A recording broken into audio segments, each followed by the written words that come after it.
Internet archive அவங்களோட ஒரு பெரிய கேஸில் வந்து ஒரு தோத்துருக்காங்க. இதில் 5 big publishers against Internet Archive வந்து டிஜிட்டல் லெண்டிங் அப்படிங்கிற பேரில் ஆன்லைன் லைப்ரரி ஃப்ரீ லைப்ரரிங்கிற பேரில் காப்பிரைட்டை வந்து மீறுறாங்க, ஃபேர் யூஸ்லாம் பண்ணலை அப்படிங்கிற இதில் வந்து கிளைம் பண்ணியிருந்தாங்க. நான் அந்த மெட்டாமிக்கி ஆரம்ப டைம் வீடியோலேருந்தே பார்த்தீங்கன்னா இந்த ஆன்லைன் எனக்கு இன்டர்நெட் ஆர்கே ரொம்ப பிடிக்கும், வேர்ல்ட்ஸ் ஃப்ரீ லைப்ரரின்னு சொல்லியிருப்பேன், ப்ராஜெக்ட் கடன்பர்க் பற்றி பேசியிருப்பேன். ஸோ இன்ஃபர்மேஷன் வந்து முக்கியமான இடத்துல லாக் ஆகிட்டு இருக்கு, அது எல்லாருக்கும் ஃப்ரீயாக போய் சேரணும். ஆரன் ஷுவார்ட்ஸோட கதைகளிலிருந்து டிஜிட்டல் இன்ஃபர்மேஷன் எல்லாருக்கும் அது கிடைக்கிறது எவ்வளோ முக்கியம் வரைக்கும் நிறைய பேசியிருப்பேன். எனக்கு ரொம்ப இந்த பிடிச்ச டாப்பிக்கும் கூட. நான் இந்த ஆல்டர்னேட்டிவ் சாஃப்ட்வேருங்க, இந்த உபுண்டு லினக்ஸ்லாம் வர்றதுக்கு முன்னாடி நான் அதிகமாக படிக்க ஆரம்பிச்சது லைப்ரரி வந்து உலகத்தை எப்படி கனெக்ட் பண்ணுறது, ஃப்ரீ இன்ஃபர்மேஷன் எவ்வளோ முக்கியம்னு. அதில் இன்டர்நெட் ஆர்கைவோட பங்கு ரொம்ப முக்கியம். ஒரு நான் ப்ராஃபிட் ஆர்கனைசேஷன் தான், அவங்க பெருசாக காசே பார்க்காத ப்ரூஸ்டர் கால் அப்படிங்கிற ஒரு ஆளோட ஒரு தனிப்பட்ட ஒரு ட்ரீம் மாதிரி தான். ஒரு பெரிய ஒரு சர்ச் மாதிரி இடத்துல உட்காந்து டெய்லி உட்காந்து புக்கை ஸ்கேன் பண்ணி ஜனங்களுக்கு வந்து பப்ளிக் டொமைன் புக்காக இருந்தாலும் சரி சிடிஎல்ன்றாங்க, கண்ட்ரோல்டு டிஜிட்டல் லெண்டிங். அதாவது நீங்க போலாம், உங்களுக்கு ஒரு புக்கை வாங்க முடியலன்னா அந்த புக்கை நீங்க லைப்ரரியில் எடுக்கிற மாதிரி விஷ்லிஸ்ட்ல வெயிட் பண்ணி அதை எடுத்து ஒரு 4 நாள் படிச்சு ரிட்டர்ன் வரைக்கும் கொடுக்கலாம். நீங்க டவுன்லோட் பண்ண முடியாது, காப்பி பேஸ்ட் பண்ண முடியாது. தெளிவானது தான். லாக்டவுன்ல இன்டர்நெட் ஆர்கைவ் என்ன பண்ணுச்சுன்னா நேஷனல் எமர்ஜென்சி லைப்ரரின்னு யோசிக்கிறாங்க. லாக்டவுன்ல வந்து உலகம் ஃபுல்லா காலேஜ் ஸ்கூல்லாம் மூடி லைப்ரரிலாம் மூடின உடனே ஜனங்களுக்கு வந்து இன்ஃபர்மேஷன் ஆக்சஸ்லாம் போலன்னு சொல்லிட்டுன்னு எல்லா புக்கையுமே விஷ்லிஸ்ட் இல்லாம எத்தனை முறை வேணா எல்லாரும் டவுன்லோட் பண்ணி லெண்டிங் பண்ணி படிச்சுக்கலான்னு அந்த ஒரு மாசம் வந்து அவசரமா பண்ண ஆரம்பிக்கும் பொழுது இந்த 5 பெரிய பப்ளிஷர் இது தப்பு, இது வந்து கிரிமினல், நீ யாரை கேட்டு நீ பண்ண, பர்மிஷன் வாங்கினியான்னு ஒரு விஷயத்தை கொண்டு வராங்க. யார் இந்த கேஸ் பேரே hacked versus internet archive. Hacked ஒரு பெரிய கம்பெனி, ஜான் வெலின்னு ஒரு கம்பெனி, நம்ம பென்குயின் ரேண்டம் பப்ளிஷிங் ஹவுஸ் ஒரு கம்பெனி, இவங்க எல்லாரும் சேர்ந்து 5 பிக் பப்ளிஷர்ஸ்மாங்க, பெரிய மலமொழிங்க. இவங்க வந்து அகேன்ஸ்ட் இன்டர்நெட் ஆர்கைவ் மேல கேஸ் போட்டிருக்காங்க. ஃபேர் லான்னு ஒன்று இருக்கு. நம்ம யூடியூப்ல பார்த்தீங்கன்னா முக்கியமான வீடியோ போட்டு பின்னாடி பாட்டெல்லாம் போட்டு நாங்கள் ஃபேர் லா படி போட்டிருக்கோம். அந்த ஆர்ட்டை நாங்கள் வந்து செலிப்ரேட் பண்ணுறோம். ஸோ காப்பிரைட் கிளைம் பண்ணாதீங்கன்னு சில சட்டம் கொண்டு வரலாம். அதை ஒரிஜினல் ஆத்தரே வந்து தப்புன்னு சொல்லாத வரைக்கும் யூடியூப் நம்மள கண்டுக்காது. இதை வந்து உங்களுக்கு ஏற்ற மாதிரி நீங்க உங்க இன்டென்ஷன் சரியா இருந்தால் அதை ப்ளே பண்ணிக்கலாம். கோர்ட் வந்து இன்டர்நெட் ஆர்கைவை நீங்க ஃபேர்லா படி பண்ணல தம்பி, நீங்க தப்பு,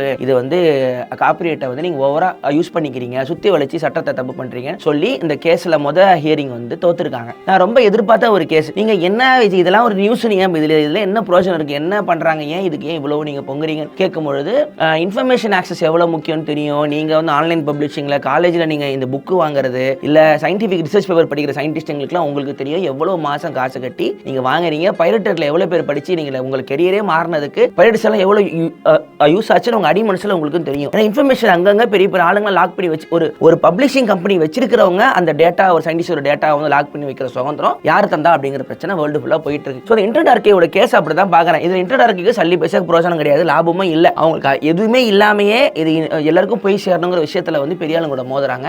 அந்த 5 ஆத்தரும் கேட்கிற $1 பில்லியன் காசுலாம் இன்டர்நெட் ஆர்கைவ் சுத்தமா கிடையாது. டொனேஷன்ல தான் வருஷம் அந்த கம்பெனி ஓடிக்கிட்டு இருக்கு. இந்த ஹியரிங் வந்து நாங்க அடுத்து ஹியரிங் போவோம் அப்படின்றாங்க. இதே மாதிரி கூகுள் புக்ஸுக்கும் ஒரு பிரச்சனை வந்துச்சு. அவங்க ஆரம்பத்தில் வேர்ல்டு இருக்கிற அத்தனை லைப்ரரியுமே நாங்க ஸ்கேன் பண்ண போறோம்னு சொன்னாங்க. நல்லா பாருங்க, அவங்க லைப்ரரி கிட்ட போனதுனால ஆத்தருங்கிட்ட போல, அந்த லைப்ரரியை ஸ்கேன் பண்ணும்போது ஆட்டோமேட்டிக்கா எல்லா ஆத்தரோட புக்கும் அங்க இருக்கும். ஆத்தருங்களாம் எங்களுக்கு கேட்காம யார் கூகுள் ஸ்கேன் பண்றதுன்னு ஒரு பெரிய டாக்குமெண்ட்ரி இருக்கும். கூகுள் புக்ஸ் வெர்சஸ் வேர்ல்டுன்னு யூடியூப்ல ஃப்ரீயா கூட கிடக்கும். அதுல வந்து காப்பிரைட்ல பெரிய இஷ்யூ ஆயிட்டு பிரச்சனை, அந்த இதுவே கூகுள் புக்ஸ்ல ஏகப்பட்ட $1 பில்லியன் லாஸ் அவுட் ஆயிட்டு நிறைய காசு கிட்டேப்பா போதும்பா அப்படின்னு சொல்லிட்டு கூகுளே வெளியே வந்து ஒரு ப்ராஜெக்ட். அதை பத்தி அந்த கோர்ட்ல பேசியிருக்காங்க. அதுக்கு கோர்ட் சொல்லியிருக்கு, கூகுள் வந்து அந்த ப்ராஜெக்ட் ஆரம்பிச்சாலும் சர்ச்சபிள் டேட்டா பேஸ்ங்கிற ஒரு ஆப்ஷனை கொண்டு வரான், அதை வச்சு நம்ம தப்பிச்சிக்கலாம் ஃபேர்லா படி, நீங்க வந்து லெண்டிங்கிற பேர்ல அப்படின்னு சொல்லிட்டு. ஸோ என்ன சொல்ல வராங்கன்னா டிஜிட்டல் லெண்டிங்கிறது ஒரு நெஜ பிசிக்கல் புக்கை லைப்ரரியில இருந்து எடுக்கிறதுக்கும் டிஜிட்டல்ல ஒரு புக்கை நீங்க இ புக்கை டவுன்லோட் பண்ணி லெண்டிங் பண்ணி படிக்கிறதும் ஒண்ணு இல்லை அப்படின்னு புக் பப்ளிஷர்ஸ் வந்து சண்டை போடுறாங்க. இதுதான் நமக்கு இந்த டிஜிட்டல் வேர்ல்டா மாறினதில் நம்ம இருக்கிற ஒரு பெரிய ஒரு குழப்பம். நீங்க ஒரு லைப்ரரி போறீங்க, இந்த புக்கை எடுக்கிறீங்க, சைன் போடுறீங்க, 5 நாள்ல நான் திருப்பி வந்து தரேன் இல்லைனா ஃபைன் கட்டுறேங்கிறது காலங்காலமா பண்றது. ஆனா ஆன்லைன் லைப்ரரியில வந்து ஒரு இ புக்கை நீங்க அப்படியே தட்டி இபுக்கா எடுத்து அந்த அடோப் டிஆர்எம் எனேபிள்டு சாஃப்ட்வேர்ல தான் படிக்கவும் முடியும். ஏன்னா டிஆர்எம்ங்கிற பெரிய காப்பிரைட் விஷயம், அதை படிக்கும் பொழுது அலௌடு, அது வந்து தப்பு அப்படின்றாங்க. இன்டர்நெட் ஆர்கைவ் சொல்லுது அது எப்படி தப்பா இருக்கும், நாங்க வந்து புக்கை வந்து வாங்குறோம், லெண்டிங் கொடுக்கறனால இன்னும் நிறைய புக்குங்கெல்லாம் விற்குதுலாம் சொல்றாங்க. இந்த தியரட்டிக்கெல்லாம் எங்களுக்கு வேணாம் தம்பி, இது வந்து நாங்க வந்து தப்பா தான் பாக்குறோம், நீங்க பதில் சொல்லி தான் ஆகணும் அப்படின்னு சொல்றாங்க. இது வந்து இப்போ ஆன்லைன் டிஜிட்டல் லெண்டிங் லைப்ரரி எப்படி ப்ரோஜனம், நிறைய ஆன்லைன் லைப்ரரிலாம் நான் ஆன்லைன்ல போய் பார்ப்பேன். அங்கே எப்படி இருக்கும்னா அமெரிக்காவில் தான் முக்கால்வாசி லைப்ரரி லொக்கேட் ஆகிருக்கும். அந்த ஊரில் வாழ்கிற ஜனங்களோட லைப்ரரி கார்டு இருந்தால் மட்டும்தான் நீ அக்சஸ் பண்ணி படிக்க முடியும், இல்லைனா நீங்கள் டவுன்லோட் தான் பண்ணி ஆகணும் டாரட் சைட்டில் இருந்துங்கிற ஒரு கடுப்பு இருக்கும். ஆன்லைன் சில ஆனால் இன்டர்நெட் ஆர்கைவில் பார்த்தீங்கன்னா நீங்கள் எந்த ஊரில் வேணா இருக்கலாம், உங்களுக்கு அந்த புக் அங்கே இருந்துச்சுன்னா சிடிஎல் கண்ட்ரோல் டிஜிட்டல் லெண்டிங்னு ஒரு வாரத்துக்கு படிச்சுக்கலாம். சில சமயம் 1 ஹவருக்கு மட்டும் அந்த புக்கை நீங்கள் படிச்சுக்கலான்னு இருக்கும். ரிட்டன் புக் கொடுத்துட்டீங்கன்னா பார்த்தீங்கன்னா அந்த புக்கை புக்கை நீங்கள் காப்பி பேஸ்ட் எதுவுமே பண்ண முடியாது, ப்ராப்பராக இருக்கும். நானே நிறைய புக்கு படிச்சிருக்கேன். ஓப்பன் லைப்ரரி ஒன்று வச்சிருப்பாங்க, வெப் பேஜ் ஃபார் எவரி புக்குன்னு ஒரு ஆப்ஷன் இருக்கும் இன்டர்நெட் ஆர்கைவ்ல. இது வந்து ஒரு பின்னடைவு தான். ஓகேடா.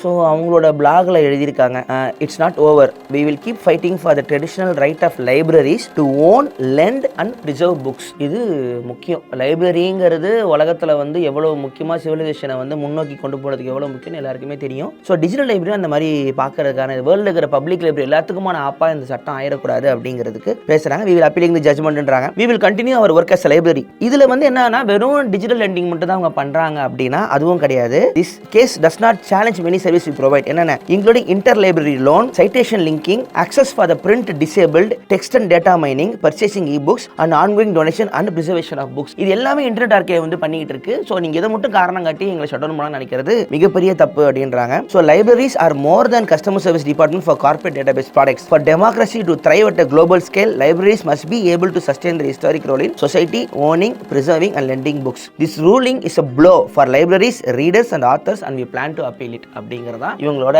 இதுவாக இருக்குது. நார்மலாக நிறைய கோர்ட் கேஸில் இப்போ சாம்சங் ஆப்பிள்லாம் எடுத்திங்கன்னா ரெண்டு பக்கமும் பணக்காரன், ரெண்டு பேருக்கும் வந்து ஒருத்தர் ஜெயிச்சா ஒருத்தருக்கு லாபம், இன்னொருத்தருக்கு லாபங்கிற பேரில் இருக்கும். இந்த கேஸில் இன்டர்நெட் ஆர்கைவுக்கு லாபங்கிறது ஒன்றுமே கிடையாது. பியூர்லி நாட் ஃபார் ப்ராஃபிட்டில் இயங்குற ஒரு இதுவை வந்து ஒரு 5 பெரிய இந்த பப்ளிஷர்ஸ் வந்து எதுக்கு மோதணுங்கிறத என்னோட கடுப்பே. அது வந்து அவங்களுக்குள்ளே பேசி தீர்த்துருக்கலாம், இல்லை ரூல் ஏதாவது மாற்றக்கான சண்டை போட்டுருந்துருக்கலாம். ஸோ எல்லாமே டிஜிட்டலாக மாறும்போது இன்ஃபர்மேஷன் டெக்ஸ்ட்டுங்கிறது ஒரு புக்கிலிருந்து ஆன்லைனுக்கு வெறும் டெக்ஸ்ட்டாக வரும்பொழுது அதை எப்படி ஹேண்டில் பண்ணுறது எனக்கு குழப்பம்.